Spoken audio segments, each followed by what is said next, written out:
Hello friends, आज हम discuss करेंगे लॉ ऑफ मास एक्शन के बारे में। देखिए, केमिकल इक्विलिब्रियम की बात करें तो इस केस में फॉरवर्ड रिएक्शन की जो रेट है वो बैकवर्ड रिएक्शन या रिवर्स रिएक्शन की रेट के इक्वल हो जाती हैं। अब किसी भी केमिकल रिएक्शन में रिएक्टिंग सब्सटेंस और बनने वाले प्रोडक्ट की क्वांटिटीज के बीच में क्या रिलेशनशिप होती हैं, तो इसको डिटरमाइन करने के लिए हम लॉ ऑफ मास एक्शन की हेल्प लेते हैं। अब इस लॉ को गुल्डबर्ग और वागे ने 1867 में प्रपोज किया था। अब देखते हैं इस लॉ का स्टेटमेंट।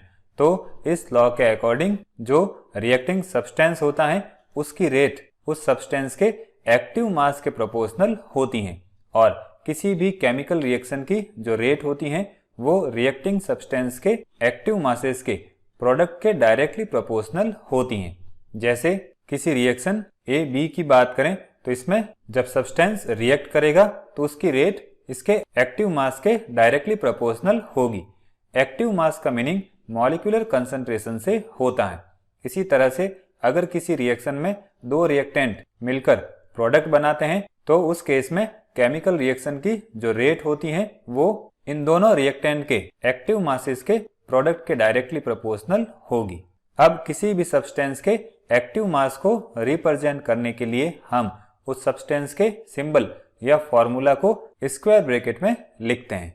अब इक्विलिब्रियम कांस्टेंट क्या होता है, तो इसको समझने के लिए हम एक general reversible chemical reaction consider कर रहे हैं, जिसमें कैपिटल ए और बी रिएक्टेंट हो जाएंगे और कैपिटल एम और एन प्रोडक्ट्स हो जाएंगे। यहाँ पर जो स्मॉल ए और बी लिखे हैं वो रिएक्टेंट के नंबर ऑफ मोल्स को रिप्रेजेंट करते हैं और स्मॉल एम और एन प्रोडक्ट्स के नंबर ऑफ मोल्स को रिप्रेजेंट करते हैं। अब लॉ ऑफ मास एक्शन की बात करें तो इसके अकॉर्डिंग फॉरवर्ड रिएक्शन की जो रेट होगी वो रिएक्टेंट के एक्टिव मासेस के प्रोडक्ट के डायरेक्टली प्रोपोर्शनल होगी। अब प्रोपोर्शनल का जब साइन हटाते हैं तो यहाँ एक प्रोपोर्शनलिटी कांस्टेंट Kf आता है, जिसको हम फॉरवर्ड डायरेक्शन का रेट कांस्टेंट कहेंगे।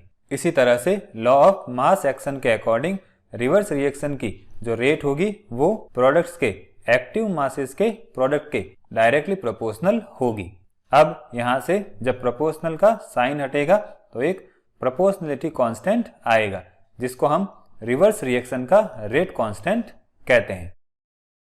अब जैसा कि हम केमिकल इक्विलिब्रियम के केस में पढ़ते हैं कि इस कंडीशन पर जो फॉरवर्ड रिएक्शन की रेट है वो रिवर्स रिएक्शन या बैकवर्ड रिएक्शन की रेट के इक्वल हो जाती हैं। तो ये हो जाएगी रेट ऑफ फॉरवर्ड रिएक्शन और ये हो जाएगी रेट ऑफ बैकवर्ड रिएक्शन। फिर यहाँ से हम Kf और Kr का रेशियो जब फाइंड आउट करेंगे तो उसकी वैल्यू ये आएगी, और इस रेशियो को हम K इक्विलिब्रियम से रिप्रेजेंट करेंगे, जिसको हम इक्विलिब्रियम कांस्टेंट कहते हैं। अब इक्वेशन 1 की बात करें तो इसको हम लॉ ऑफ केमिकल इक्विलिब्रियम कहते हैं। अब देखिए, इक्वेशन 1 में जो यहाँ पर रिएक्टेंट और प्रोडक्ट्स की कंसंट्रेशन लिखी हुई है या इक्विलिब्रियम कंसंट्रेशंस लिखी हुई हैं, उनको हम रिएक्शन में इन्वॉल्व होने वाली स्पीसीज की activities, partial pressures, molar concentration या मोल फ्रैक्शन की टर्म में लिख सकते हैं। देखिए, पार्शियल प्रेशर गैसेस की कंसंट्रेशन को रिप्रेजेंट करने में यूज होता है। मोलर कंसंट्रेशन और मोल फ्रैक्शन की बात करें तो इसका यूज कंसंट्रेशन को रिप्रेजेंट करने के फॉर्म में किया जाता है। इसके अलावा एक्टिविटी की बात करें तो जब कंसंट्रेशन को मोलैलिटी की फॉर्म में रिप्रेजेंट किया जाता है तो ये उससे रिलेटेड होती हैं। अब देखिए, अलग अलग रिएक्शंस की बात करें तो उनमें कंसंट्रेशन डिफरेंट होती हैं, तो इस वजह से उन रिएक्शन के लिए K इक्विलिब्रियम की डिफरेंट न्यूमेरिकल वैल्यूज आती हैं।